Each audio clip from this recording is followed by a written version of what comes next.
दोस्तों, जुर्म की जो दुनिया होती है अक्सर उसमें कहा जाता है इसमें मुर्दा कभी बोला नहीं करते, लेकिन अक्सर मुर्दे कुछ अपने पीछे से सवाल छोड़ जाते हैं जिनके सवाल ढूंढना बहुत ही मुश्किल हो जाता है एंड उन जवाबों को ढूंढने के चक्कर में पूरा सिस्टम भी हिल सकता है। आज की कहानी एक ऐसे ही कत्ल की कहानी है जो दिन के उजाले में हुआ, पुलिस की मौजूदगी में हुआ एंड उनके राइफलों के साये में हुआ। लेकिन हैरानी की बात यह है कि उन राइफलों का ट्रिगर एक बार भी नहीं दबा जब वो कत्ल हो रहा। आज हम चलेंगे उत्तराखंड के हरिद्वार। तारीख थी 24 दिसंबर एंड दिन था बुधवार का। जगह थी लक्सर का एक फ्लाईओवर ब्रिज।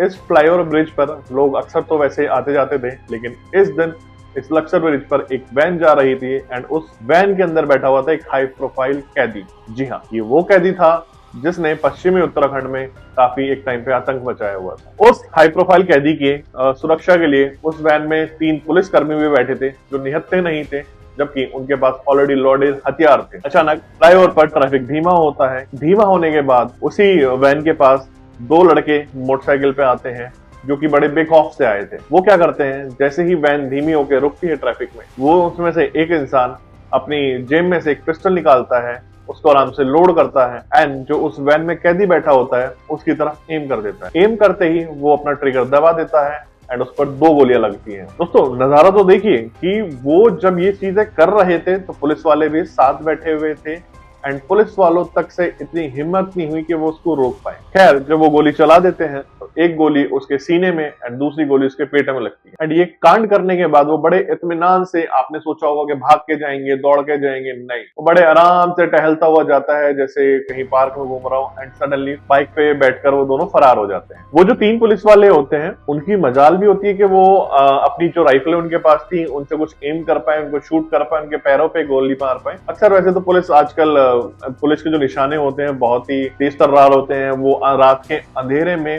सीधा मुजरिम के पैरों में गोली मार देती है, लेकिन ये तो दिन का उजाला था। इस दिन के उजाले में वो तीनों पुलिस वाले सिर्फ एक दूसरे का शक्ल ताकते रह जाते हैं। खैर, जो ये 3 लोडेड राइफलें थी पुलिस वालों, ये आखिर उनके 2 पिस्टलों के सामने कहीं ना कहीं हार जाती हैं। लेकिन यहाँ पे ये एक सवाल पैदा करके चली जाती है कि क्या ये कत्ल था? क्या पुलिस वालों ने जानबूझकर उन पे गोली नहीं चलाई? क्या ये कोई एक साजिश थी बहुत बड़ी? चलिए जानते हैं इस कहानी में आज की इस वीडियो में। दोस्तों, जिस शख्स को भुना गया था उस शख्स का नाम था विनय त्यागी। विनय त्यागी पश्चिमी उत्तर प्रदेश का एक खूंखार गैंगस्टर था जिसके खिलाफ 1-2 नहीं बल्कि लगभग 50 से ज्यादा मुकदमे अलग अलग जगहों पे पंजीकृत। ऐसा कोई भी जुर्म था जो उसने ना किया हो, उसके खिलाफ हत्या का प्रयास, अपहरण, डकैती, रंगदारी, हर तरीके के मुकदमे विनय त्यागी के खिलाफ अलग अलग थानों में पंजीकृत थे। जिस दिन विनय त्यागी को गोली मारी गई, लक्सर कोर्ट में पेशी के लिए ले जाया जा रहा था। लेकिन इस पेशी का भी एक खेल देखिए, जब विनय त्यागी को गोली लगती है तो उसको सीधा अस्पताल ना ले जाके वो एक से दूसरे अस्पताल, दूसरे से तीसरे अस्पताल लेकर टाइम को वेस्ट किया जाता है। उस दिन यानी 24 दिसंबर को, जिस दिन विनय त्यागी को गोली लगती है, उसे आनंद फानन में अस्पताल ले जाता है। लेकिन यहाँ पर भी पुलिस एक खेल करती। परिवार आरोप लगाता है कि जो एक गोल्डन आवर होता है, जिस गोल्डन घंटे के अंदर मरीज को बचाया जा सकता है, उस टाइम पे पुलिस वाले विनय त्यागी को लेकर एक अस्पताल से दूसरे अस्पताल, दूसरे अस्पताल से तीसरे अस्पताल लेकर घूम रहे थे एंड समय को बर्बाद कर रहे थे। जब विनय त्यागी को एम्स लेकर जाते हैं लास्ट में वो, तो वहां पे भी परिवार पुलिस पर आरोप लगाता है कि वहां विनय त्यागी के आसपास इतना कड़ा पहरा कर दिया गया था, परिवार छोड़ो उसके बीवी, बच्चे, बहन, किसी को भी उससे मिलने नहीं दिया जाता। सब लोग बाहर खड़े हुए गुहार लगाते रह जाते हैं पुलिस से कि हमें अंदर जाने दीजिए, हमें मिलने दीजिए, लेकिन पुलिस उन सब के सामने एक दीवार बनकर खड़ी हो जाती है जो कुछ ही देर पहले उन मुजरिमों के सामने बिल्कुल बेबस महसूस हुई। तो आखिरकार 3 दिन मौत से जंग लड़ने के बाद लगभग 29 दिसंबर को, लगभग शनिवार 27 दिसंबर को विनय त्यागी मौत से अपनी जंग हार जाता है एंड उसकी मृत्यु हो जाती है। तो यहाँ पर एक गैंगस्टर का अंत हो गया था। पुलिस इसको आपसी रंजिश की साजिश बताकर फाइलें बंद ही करने वाली थी, लेकिन तभी एक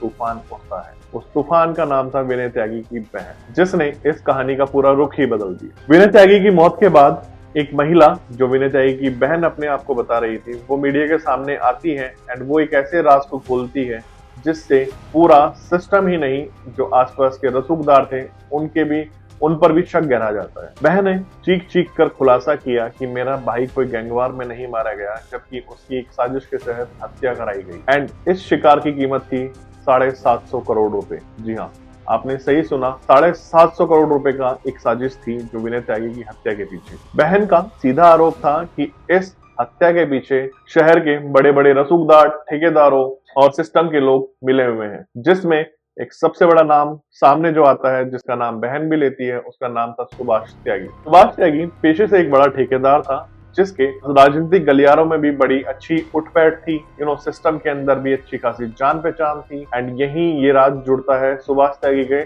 750 करोड़ रुपयों से। लेकिन सवाल ये उठता है कि एक गैंगस्टर और एक ठेकेदार और ये 750 करोड़ रुपए, इसका आखिर राज क्या था। चलिए पन्नों को कुछ पीछे पलटते हैं एंड जानते हैं इसका राज। इस खूनी खेल की शुरुआत 24 दिसंबर को नहीं हुई, बल्कि इससे लगभग 3 महीने पहले 16 दिसंबर को होती है। 16 दिसंबर को एक उत्तराखंड के एक डॉक्टर होते हैं, डॉक्टर प्रमोद त्यागी, वो पुलिस में जाके एक रिपोर्ट दर्ज कराते हैं, मेरी गाड़ी में से मेरा एक बैग चोरी हो गया है जिसमें लगभग 20 से 25 हजार रुपए। तो पुलिस क्या करती है, पुलिस इस मामले की तफ्तीश करती है एंड पुलिस सीसीटीवी खंगालती है एंड पुलिस पहुंचती है फिर विनय त्यागी तक, क्योंकि इसके तार विनय त्यागी तक जुड़ रहे थे। लेकिन बहन का दावा था कि यह सब विनय त्यागी को फंसाने के लिए रचा गया था, क्योंकि वो बैग कोई मामूली बैग नहीं था। उस बैग के अंदर थे करोड़ों रुपए की संपत्ति के कागजात, करोड़ों रुपीस के गहने, ये सब उस बैग के अंदर था। तो अब सवाल यह उठता है कि यह बैग एक डॉक्टर की गाड़ी में क्या कर रहा था एंड आखिर विनय त्यागी ने उसको चुराया क्यों। अब यहाँ एंट्री होती है उस मोटिव की। उस मोटिव को विनय त्यागी की बहन ने बताया कि यह सारा पैसा सुभाष त्यागी और उससे जुड़े हुए सिंडिकेट का था। खबर उड़ी कि ईडी का छापा सुभाष त्यागी के घर पे पड़ने वाला है, तो सुभाष त्यागी जो अपने जानकार होते हैं डॉक्टर प्रमोद त्यागी, उनकी गाड़ी में ये बैग छुपाने को बोल देता है एंड ये वही बैग था जिसको विनय त्यागी ने उड़ाया था। सुभाष त्यागी प्रमोद त्यागी की गाड़ी में बैग इस भरोसे के साथ छोड़ता है कि पेशे से ये डॉक्टर है, इन पे कौन ही शक करेगा एंड यहाँ पे ये बैग सेफ रहेगा। जब अगर ऐसा कुछ रेड वेड पड़ती भी है तो उसके बाद हम आसानी से प्रमोद त्यागी से उस बैग को वापस ले सकते हैं। लेकिन बहन का यहाँ पे ये कहना था कि विनय त्यागी कोई चोर नहीं था, उसने तो बल्कि ये बैग इसलिए चुराया था ताकि वो ये सारा खजाने का इंफॉर्मेशन ईडी को दे सके एंड सुभाष त्यागी से एक अपनी पुरानी रंजिशों का बदला ले सके, क्योंकि वो सुभाष त्यागी को बर्बाद करना चाहता था। क्योंकि अक्सर पहले भी ऐसा हुआ था कि विनय त्यागी की पत्नी और सुभाष त्यागी किसी चुनाव में आमने सामने आए थे एंड तब से ये रंजिशें शुरू हो गई थी। विनय त्यागी इससे पहले ये सबूत ईडी को सबमिट करते, इससे पहले ही पूरा इनका सिंडिकेट, पूरा इनका सिस्टम एक्टिव हो गया।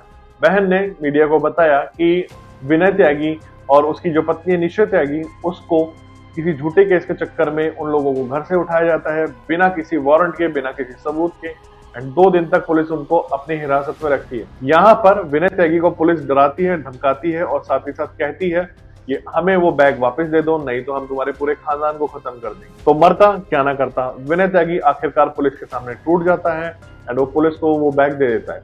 2 दिन के बाद पुलिस, पत्नी होती है निशी त्यागी, उनको रिहा कर देती है एंड विनय त्यागी को जेल भेज देती। लेकिन कहानी यहाँ खत्म नहीं हुई। वो सिंडिकेट के लोग ये जरूर जानते थे कि विनय त्यागी एक चलता फिरता बम है। अगर उसने अपने मुंह किसी के सामने खोल दिया तो आंच उन पर जरूर आएगी। इसलिए देहरादून में विनय त्यागी की मौत का फरमान उन 4 दीवारों के पीछे लिखा जाता है। विनय त्यागी देहरादून की जेल में सुरक्षित था, लेकिन वहीं पर विनय त्यागी की पत्नी निशी त्यागी के नाम से एक लेटर वहां के जेलर तक पहुंचता है कि मेरे पति को देहरादून जेल में खतरा है, तो कृपया करके आप उनका रोड की जेल में ट्रांसफर कर दीजिए। जेलर एंड जेल प्रशासन ये कंफर्म करने के लिए निशी त्यागी को कॉल भी करता है, लेकिन जब निशी त्यागी पे पुलिस का एक कॉल पहुंचता है तो निशी त्यागी तुरंत उस चीज को मना कर देती है कि मैंने कोई ऐसा लेटर नहीं लिखा है, मेरे पति देहरादून जेल में ज्यादा सुरक्षित है। पत्नी के मना करने के बावजूद भी उस लेटर को सच मान लिया जाता है एंड उसके बेसिस पर विनय त्यागी का ट्रांसफर ऑर्डर निकाल दिया जाता है। विनय त्यागी को कहीं ना कहीं आभास हो गया था कि उसकी मौत का कहीं ना कहीं साजिश रची जा रही है। तो जब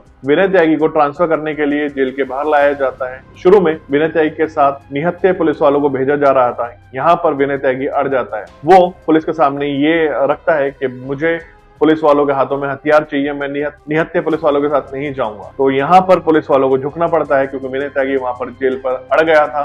वो वहां पर हंगामा करना शुरू कर देता है, तो पुलिस वाले मजबूरन हथियारबंद पुलिस वालों के साथ विनय त्यागी को रुड़की जेल के लिए शिफ्ट कर देते हैं। अब यहाँ से शिफ्टिंग तो इजिली हो गई थी। जो सिंडिकेट के लोगों ने प्लान बनाया था, कहीं ना कहीं वो फेल होता हुआ नजर आया। लेकिन अब यहाँ पे एक प्लान और वो लोग बनाते हैं। वो ये सोचते हैं कि चलो देहरादून से रुड़की तक जाते हुए तो विनय त्यागी को हम कुछ नहीं कर पाए, लेकिन हम कुछ ना कुछ एक ऐसा कारनामा करेंगे जिससे विनय त्यागी को जेल से बाहर आना पड़े। जी हाँ, ये वही कारनामा था। रुड़की से कुछ दूर ही लक्सर में वहां पर विनय त्यागी के खिलाफ एक झूठा मुकदमा लिखवाया जाता है, जो कि उसकी बहन ने मीडिया को बताया है। हम इस चीज की कोई पुष्टि नहीं कर रहे हैं।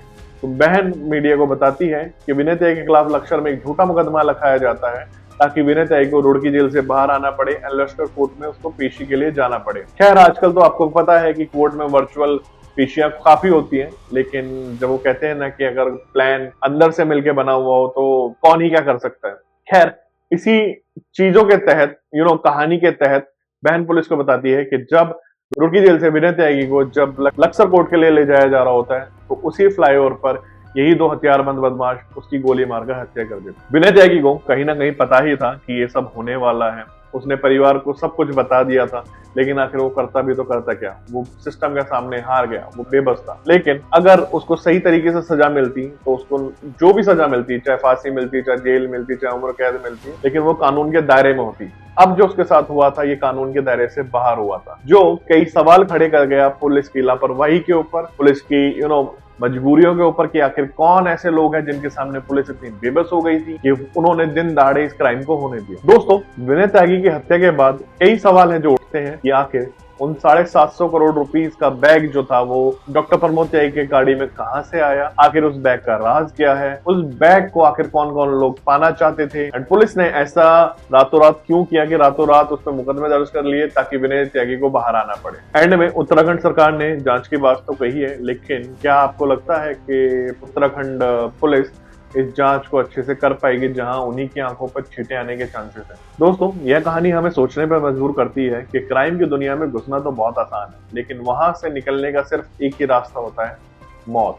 चाहे वो दूसरे गैंगस्टर से हो, चाहे वो पुलिस से हो, चाहे वो कानून के हाथ हो। तो दोस्तों, इस मामले पर आपकी क्या राय है? आपको क्या लगता है कि विनय त्यागी की जो बहन है उसकी बातों में कितनी सच्चाई है? आप मुझे कमेंट बॉक्स पे लिखकर भी बता सकते हैं। तो अगर आपको ये वीडियो पसंद आई है तो इस वीडियो को लाइक करें, अपने लव्ड वन के साथ शेयर करें और मेरे चैनल को सब्सक्राइब करें। मिलते हैं आपके साथ अगली वीडियो में एक नई कहानी के साथ। तब तक के लिए धन्यवाद।